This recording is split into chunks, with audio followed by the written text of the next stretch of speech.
Mouraï Berabotai, Mishpacha Kara, je voudrais consacrer ce cours à une de mes filles. Pour ça, les fois chez les mains, il s'agit de Yehudit Bat Rivka.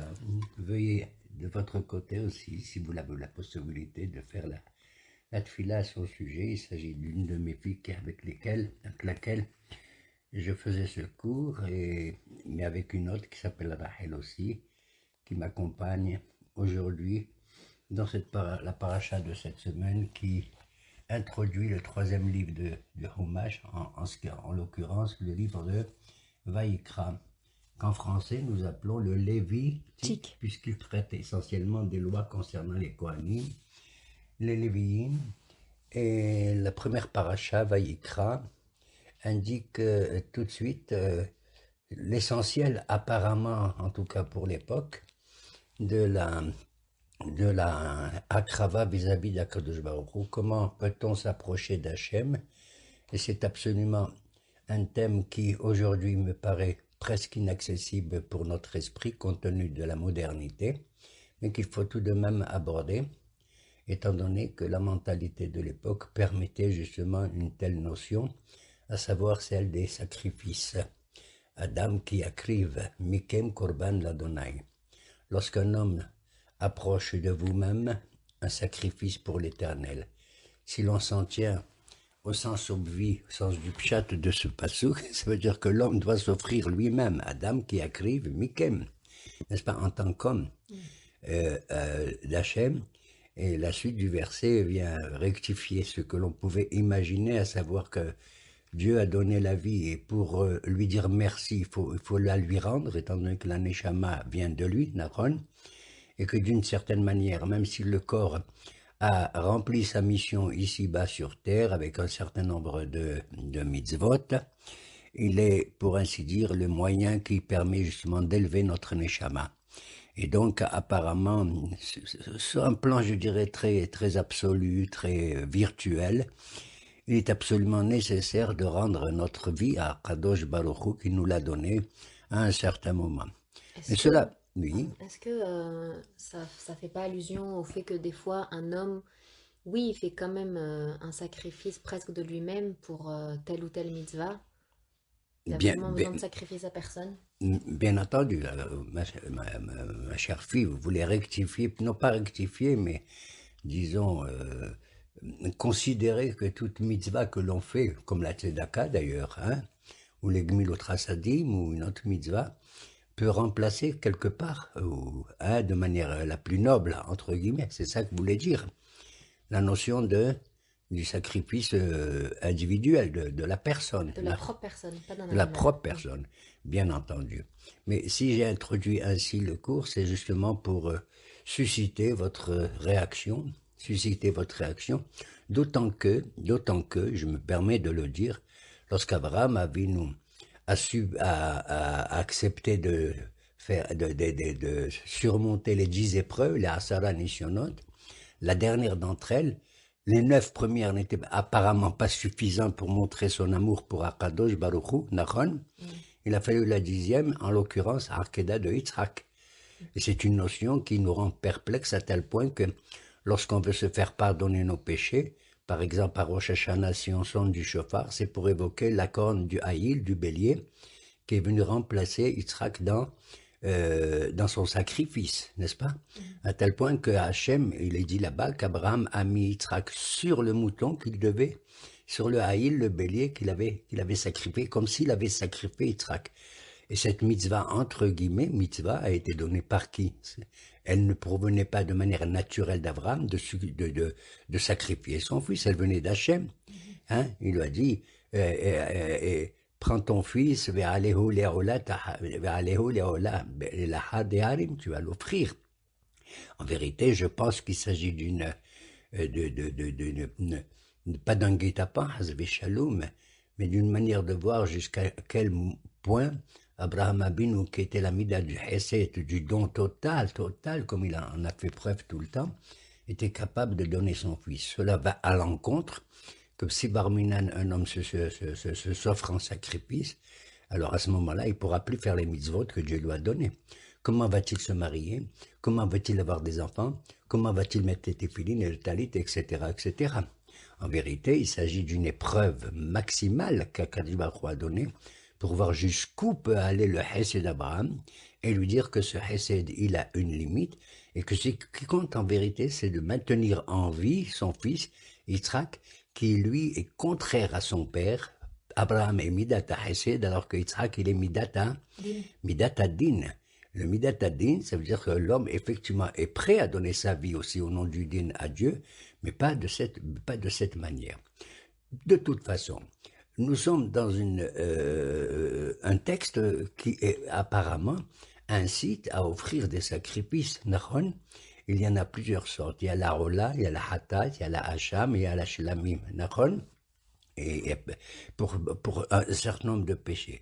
Le premier korban s'appelle Rola, c'est l'Holocauste, c'est-à-dire c'est un animal qu'on prend, le meskin, et qu'on offre totalement sur le misbéa, sur l'autel. Hein?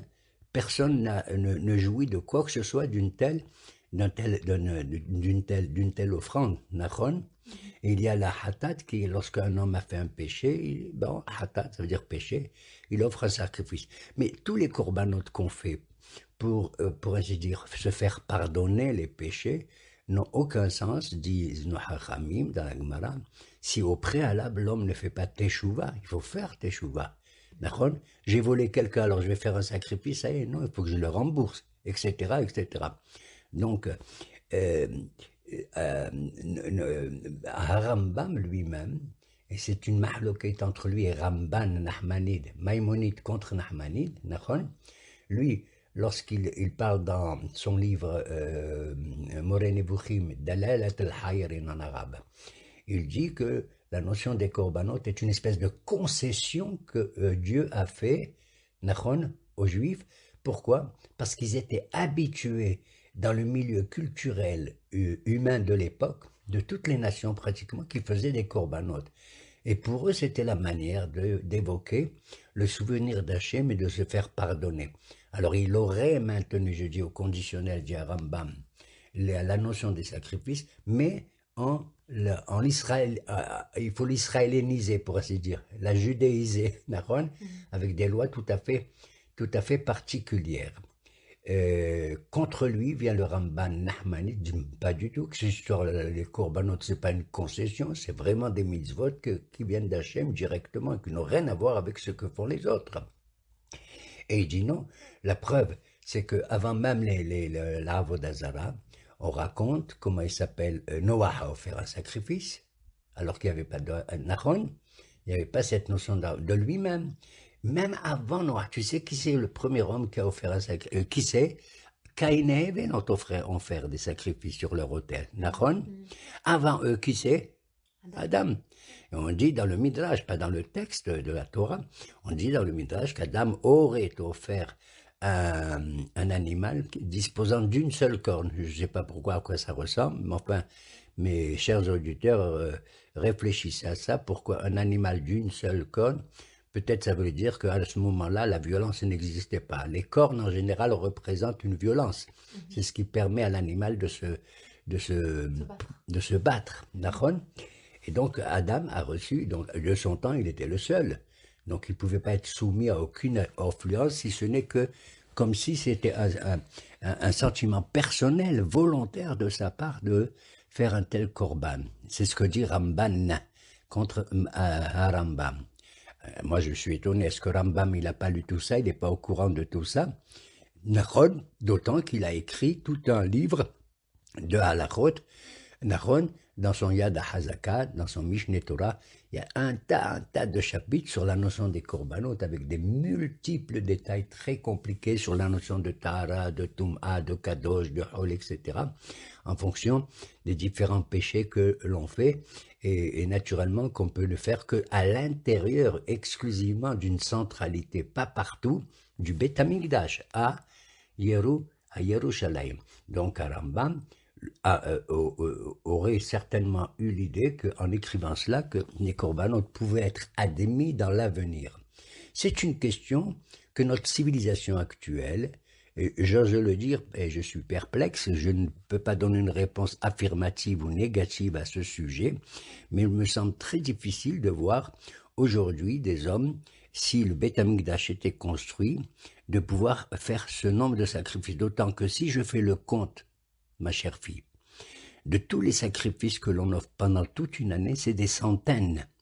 On les fait pour les fêtes, on les fait pour les Shabbatot, on les fait chaque jour, 2 par jour au minimum, qu'on appelle des Temidim. En dehors de cela, on en offre 70 au nom des 70 nations, à Sukkot. En dehors de cela, chaque individu qui commet tel ou tel péché offre des sacrifices. Alors combien? Une femme qui accouche doit offrir deux tourterelles ou bien deux colombes. Shtetorim o shene bene Yona. Donc, il serait impossible de faire le calcul du nombre de sacrifices d'animaux que l'on fait, même si l'animal, entre guillemets, est très heureux peut-être d'offrir sa vie et son sang. Parce que quand on fait un korban ola, par exemple, ou un autre korban, l'essentiel, c'est de verser le sang de l'animal, le premier jet de sang que le Kohen récupère sur les murs du Misbéa, ainsi que la graisse, le helev, pas le shuman, le helev, le gras très, très, très, très volumineux, sur le Misbéa. À tel point que nous attendons Bezrat Hashem, sans se disputer, sans se faire de controverse, que le Mashiach y vienne. Et le Mashiach, son but, c'est quoi? C'est de nommer un roi, c'est de construire le Beth Amikdash, Nachon, et c'est de faire la guerre surtout contre Amalek qu'on va évoquer tout à l'heure, étant donné que c'est une des parachiotes qu'on va lire, parachat Zachor, avant Purim. Zachor et Asherasa Lecha Amalek. D'accord? Et j'ai étudié avec vous, ma chère fille, un certain nombre de Mahamarim, de Hazal, pas tous, mais c'est l'essentiel, qui disent que de nos jours, d'ailleurs, je voulais signaler que le Shulchan Aruch, qui évoque toutes les halachot des mitzvot, Shulchan Aruch, de Rabbi Yosef Karo, évoque toutes les mitzvot, sauf quoi? Sauf les mitzvot qui ont trait aux korbanot. Est-ce que ça voulait dire, bien sûr, de son temps, il n'y avait pas de Beknesh, voilà, il n'y avait pas de Beth Amikdash, voilà pourquoi il les évoque pas, mais il aurait dû le faire comme Rambam, quand même. Ça veut dire que même de son temps, la question se posait, qu'est-ce qui va se passer? Est-ce qu'il y a des mitzvot dans la Torah qui ont leur but et leur valeur pendant une certaine période et qui par la suite ne seront pas accomplies, elles seront remplacées. Comme nos Hachamim nous disent de nos jours, depuis pas mal de temps d'ailleurs, un shalema parim sefatenu. On va rembourser grâce à nos lèvres, à nos prières, à l'étude de la Torah, quoi? Toutes les vaches qu'on ne peut pas offrir. Un autre passage que nous avons étudié rappelle que les Hatid Lavo, Kolakot Barud, It Batelu, tous les sacrifices seront annulés, sacrifices d'animaux, d'accord? Hein? Korban Toda, sauf un qui s'appelle le sacrifice de remerciement. C'est quoi? Je suis content, j'ai gagné au loto, je me suis marié, j'ai eu des beaux enfants, etc. J'ai eu un bonheur. Ma manière de remercier Hachem, parce que tout vient de lui, bien entendu, eh ben, c'est de me rendre au Beth Amikdash, d'offrir un bel animal, mais que je vais consommer moi-même. Mais je dois le consommer en un jour et une nuit, pas plus. Et je dois l'accompagner avec 40 halot, tu entends? 40 halot magnifiques, 30 elles sont hametz, elles sont, pardon, comme des matzot, et 10 elles sont du hametz. Telle est la loi de la Torah. Or, c'est impossible que je puisse manger tout cela. Donc, je suis obligé d'inviter et les membres de ma famille et des copains pour partager cette joie et de dire Toda, merci, merci à Kadosh Baruch Hu. Mais ça, c'est comme un mangal, si tu veux. C'est quelque chose que de nos jours, on pourrait admettre d'une certaine manière. Eh bien, c'est ce qu'ils ont dit. Nahon. Et ils ont dit même un certain nombre de Mahamarim dans lesquels ils disent que celui qui reçoit chez lui pendant une fête, pendant Purim, etc., qui reçoit un Talmid Hacham chez lui, qui lui sert du vin, c'est comme s'il a fait du Nisuriayin, la libation de vin qu'on faisait avec les korbanot, Nahon, qu'on versait du vin sur un trou, un orifice qu'il y avait au-dessus de l'autel. Et il y a beaucoup de marines de cette nature, dans lesquelles aussi on voit certains prophètes qui engueulent des types qui sont des renégats, hein, des faux dévots, qui viennent soi-disant offrir un korban alors qu'ils maintiennent Péché. leur péché. Et il leur a dit, la maliro, vous avez qu'à les bouffer vous-même. Qu'est-ce que tu m'apportes? Je t'ai jamais demandé ça. C'est incroyable, il dit le prophète. Bon Dieu vous a jamais demandé ça. Et d'autres mamarines dans lesquels on rappelle aussi qu'un homme qui fait le ta'anit, un homme qui jeûne, c'est incroyable, il a offert pas mal de sacrifices de lui-même. Qu'est-ce qu'il a perdu? Le jeûne va priver ton corps de toutes les vitamines et les forces que tu as, et surtout, en particulier, tu sais quoi? De le gras qui est en toi, qui est la force la plus incroyable vers le bas du corps. Et le sang, tu perds du haleb et du dam. Donc un ta'anit vient remplacer certainement les corbanotes qu'on ne peut pas faire de nos jours. D'accord? Oui. Et dans le futur, quand certains sacrifices, la plupart des sacrifices seront annulés, est-ce que ça sera à la même période, on va aussi s'arrêter de manger, de consommer de la viande des animaux? Ah, ça c'est une bonne question. Cette question, je crois, je suis un fervent du Rav Kook, mais je suis pas un grand adepte. J'ai pas beaucoup étudié, mais je sais que le Rav Kook était tzimchoni, Mm. il était végétarien. Et d'ailleurs, un de ses talmidim les plus importants, je crois on l'appelait le Nazir d'ailleurs, de Rabbi David Cohen. Lui était encore plus que le Rav Kook végétarien, d'accord? Mm. Et ils étaient mais le Rav Kook n'était pas contre l'idée que si un jour on doit faire les corbanotes, on les fera, etc. Il n'est pas contre ceux qui mangent de la viande et qui sont carnivores, etc. Nahon. D'ailleurs, à propos de Purim ou des autres fêtes, on dit En simha et la bebassar veyayin. La joie existe quand on mange des steaks et quand on boit un bon vin. Nahon. Mhm. Que dans la joie la plus importante comme Purim, eh bien, Hayav inish le bisoume bepuria. Mm. Un homme est tenu de boire un peu de vin, mais il ne faut pas exagérer jusqu'à ce qu'on tombe dans les rues et qu'on fasse les idiots comme certains chaque année, et même dans les milieux les plus Religieux. religieux. Mhm. Et je voudrais évoquer ici une phrase du prophète Ézéchiel qui lui a consacré énormément de chapitres à la fin de son livre, à propos du Baït Hashlishi, du troisième temple, et dans lequel, brusquement, au milieu de tous les kelim qu'il décrit, hein, qui sont difficiles à comprendre d'ailleurs ces descriptions, il dit Zeh hashulchan asher lifnei Adonai. Et les Hacham dit voici, ceci est la table qui est devant Dieu, et qui nous disent que de nos jours, dans nos maisons, quand on fait la fête et le Shabbat et tout, la table dans laquelle on mange, d'accord, remplace le misbéah. Incroyable, mais vrai. D'accord. Donc, il y a beaucoup de mamarim qui viennent. D'autant, de nos jours, il faut être honnête et droit. Je veux dire, je ne veux pas m'incliner dans un sens ou dans un autre, mais si l'on faisait peut-être un sondage, on verrait qu'il sera difficile de retrouver ces mitzvot des corbanotes, de la même manière que certaines corbanotes ont une valeur importante, mais elles sont, pour ainsi dire, limitées peut-être dans le temps. Mhm. Prends par exemple la Aigla Arufa. On n'est nu qu'une génisse. Quand? Lorsqu'on découvre un mort qui a été assassiné et on ignore quel est le criminel. Alors il y a toute une cérémonie qui fait que même les gens du Beddin y viennent et tout le monde, et on fait cette cérémonie-là. Et les gens du Bédine, il y a des nous, le chafrou, tadamazé, ve'enenu, où on n'est pas témoin, on ne sait pas. Mhm. Il paraît qu'à la suite d'une telle cérémonie, on pourra découvrir qui est le criminel. De nos jours, avec les rayons laser, et comme on appelle les traces qu'on voit Ah, des ouais. doigts sur le Les malheureux, empreintes.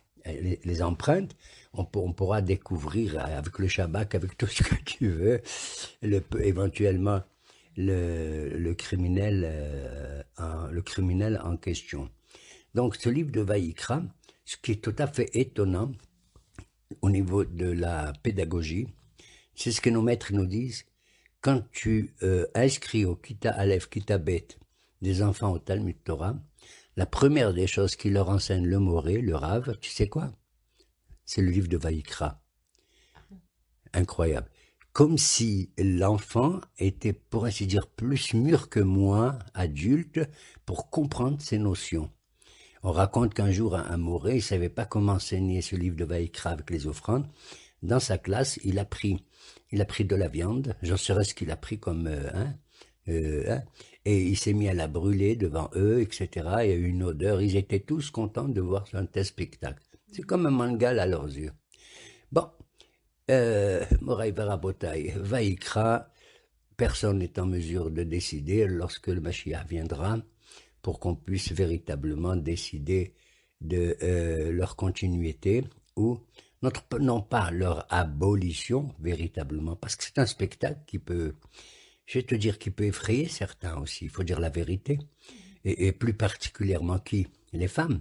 D'ailleurs, il n'y a pas de Kohenet qui joue ce rôle à l'intérieur du Beth Amikdash. Tu vois une femme, rien que tu l'amènes à l'abattoir, elle ne veut même pas regarder quand on fait la shahita de qui? D'un poulet, nachon, Mhm. ou d'un canard ou d'un dindon. Est-ce Elles que, ont peur d'un petit lézard qui passe devant elles. est-ce que la Nachon. personne qui emmène le sacrifice, elle reste présente devant toute la cérémonie? Elle est devant, et non seulement elle n'a pas le droit d'entrer à l'intérieur vraiment du cœur du temple, mais elle est à l'entrée du temple, étant donné que l'autel, le misbah, est à l'entrée du temple, dans une cour, d'ailleurs qui n'a pas de plafond, étant donné que la fumée, il faut qu'elle monte dans le ciel, dans l'air. Nachon. Alors, est-ce qu'on voyait Ab- l'animal être abattu devant nous ou abs- pas?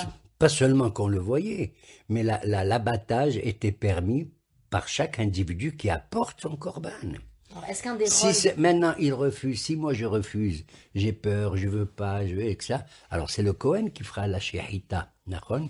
Je blaguais ce matin avec lundi matin à la lecture de la Torah avec un copain qui lisait la Torah de Vayikra, d'accord. Et il disait Vaishat. Il sentait, il a battu. Et alors, à la fin de la triage, dis-moi, tu es content comme ça quand tu fais une shaita, tu fais comme ça. Il s'est mis à rire. Il m'a dit oui, oui, parce que j'aime les steaks. Voilà comment il m'a répondu. D'accord. Mhm. Donc, cette notion-là, elle est à prendre peut-être, non pas uniquement au sens philosophique, spirituel, oui, ça aussi, bien entendu, mais laissons l'avenir venir. Je voudrais historiquement te dire quelque chose, quand même, qui me tient à cœur pour ceux qui ont étudié un peu le Tanakh, hein, pour ceux qui ont étudié le Tanakh. On voit que les mesures qui sont prises pour l'offrande d'un sacrifice, aussi bien pour décider quels sont les Kohanim qui sont aptes à le faire, parce qu'il y a beaucoup de halachot là-dessus, d'accord? Limite quelque part le nombre des korbanot, d'une certaine manière, les limites, d'accord? Et on rappelle au niveau historique que quand le Mishkan de Moshe est rentré en Eretz Israël, il s'est installé d'abord au Gilgal pendant 14 ans, pendant la conquête et la répartition d'Israël pour les tribus, Nachon, et après il s'est installé où? À Shiloh. On l'appelle Mishkan Shiloh. Et ce qui est étonnant, on voit un récit là-bas à propos du Mishkan de Shiloh, et un prophète, le grand prophète qui s'appelle, et un grand prêtre qui s'appelle Aïli, Kohen Gadol, qui est assis sur une chaise. On a l'impression il exerce pas. Nachon. Tu te rappelles, il y avait Hannah qui priait devant lui et tout pour avoir un bébé, etc. Mais on raconte qu'un beau jour, il y a un couple qui allait souvent au Mishkan Shiloh, au moins chaque année. Parce que c'est une mitzvah d'aller au moins 3 fois par an. À Pessah, Shavuot et Sukkot, Nachon, c'est Aliyah la Regel. Et là-bas, c'était une fête où on rencontrait des gens et tout. C'est vrai, c'est absolument agréable de voir ce monde fêté comme ça, de cette manière. Mais à propos du Mishkan Shiloh, on raconte que ce couple-là, c'est Elkana et sa femme Hannah, l'une de ses femmes, parce qu'il avait une autre qui s'appelait Pnina, qui avait beaucoup d'enfants, Hannah n'avait pas. Et on raconte qu'ils allaient chaque année. Et chaque année, ils changeaient de circuit. Tu comprends? Pour aller à Shiloh. Pourquoi? Pour inviter les personnes à les accompagner, parce que le sanctuaire de Shiloh était pratiquement vide. Peu de gens s'y rendaient pour faire les corbanotes ou pour faire la Ali à la Régel de Shiloh, etc., etc. D'accord? Mhm. On voit qu'il y a eu des difficultés concernant tout ceci par rapport au Mishkan de Shiloh et la suite, et la suite. On voit même que Shaoul aurait tué 85 Kohanim à Nov.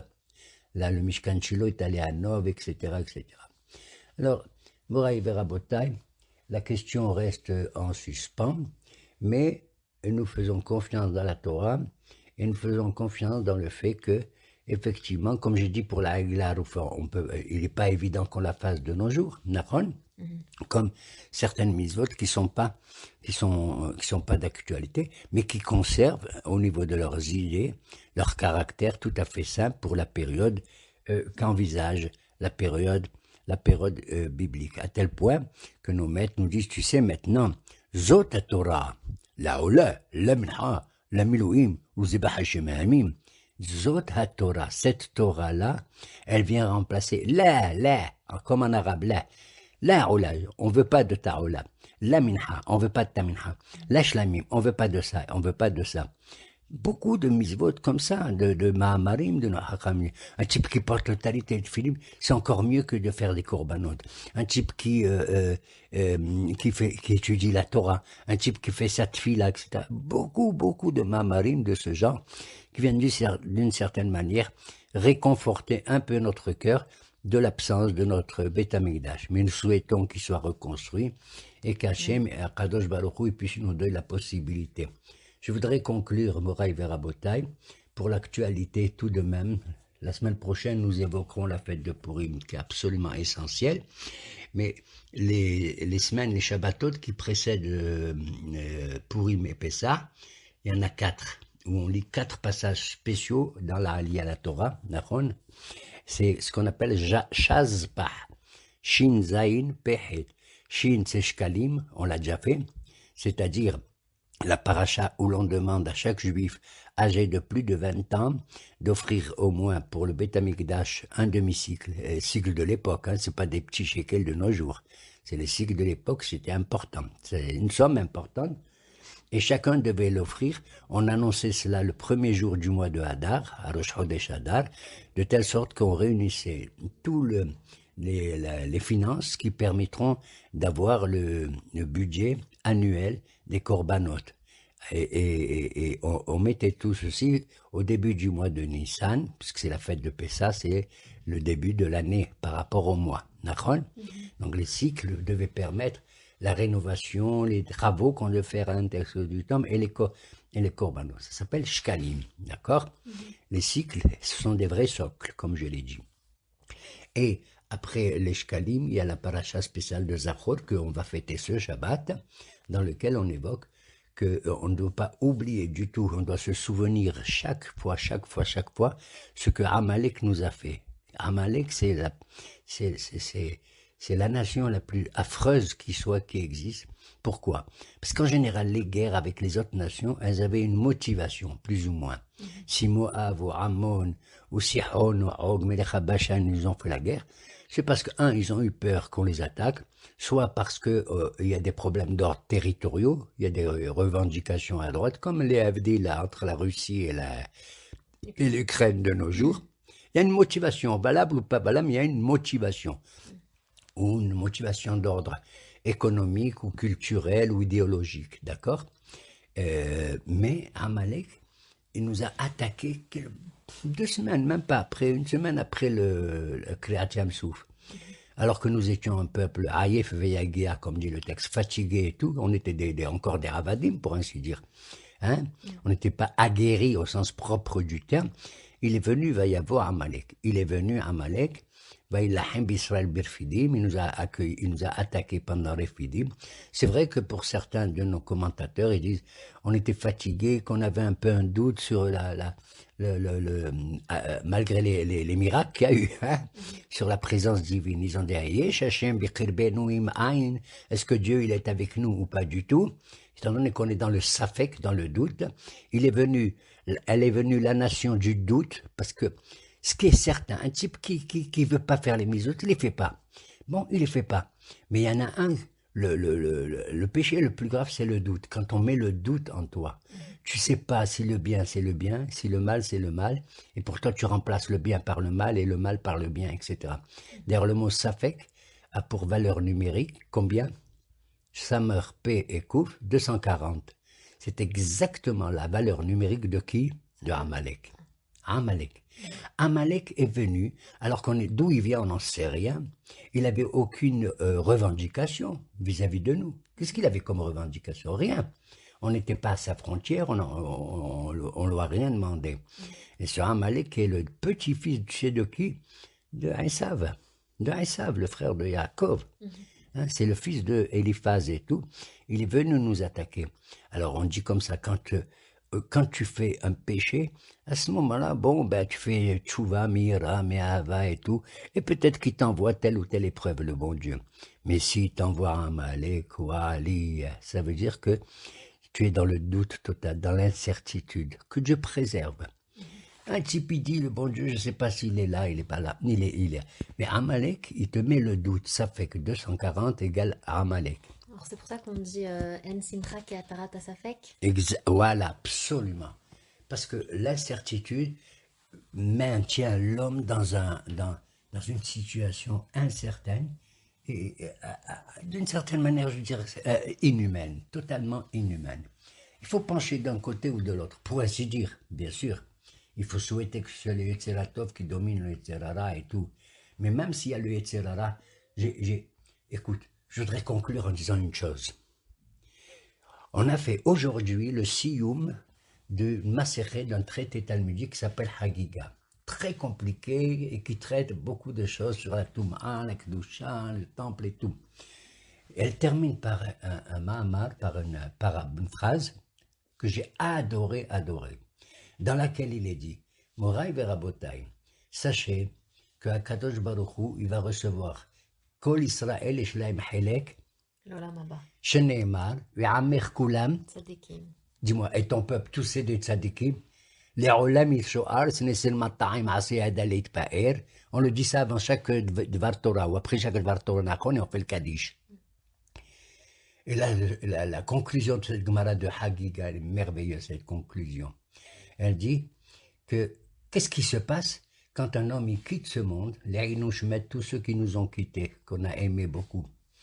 Ils disent, nous, on ne peut pas juger, on n'a pas le droit de juger la valeur morale ou culturelle ou spirituelle d'un homme. Seul la Kadosh Baruch Hu est en mesure de le faire. Cet homme, il va maintenant, Sané Shama, monter en haut.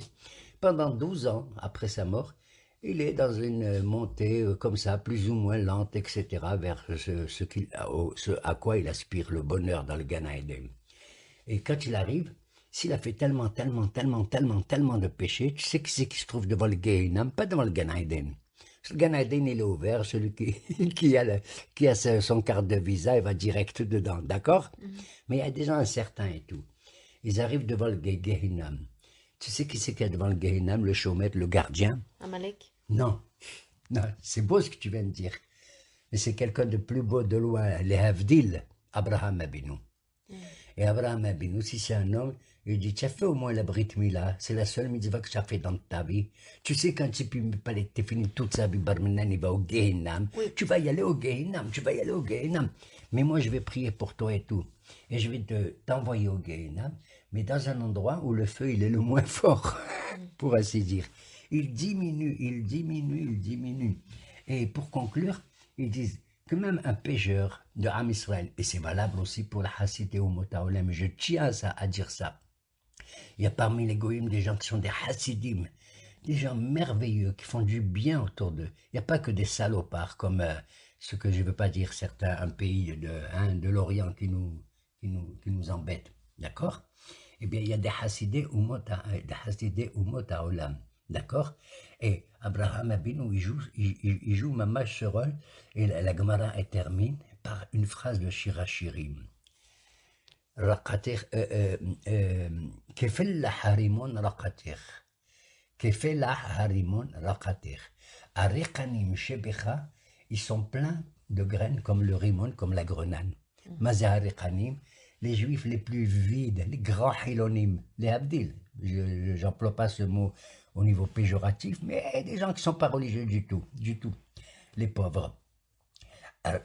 Kefella harimon raqatir.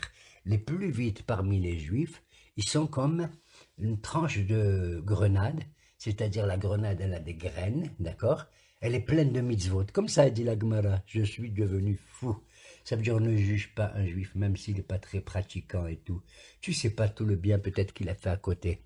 Ils sont cachés à l'intérieur de l'écorce de la grenade et ils ont des graines en eux. Il paraît que certaines personnes en Amérique, il y a longtemps, ils auraient compté le nombre de graines qu'il y a dans la grenade. Je ne suis pas persuadé de cette affirmation.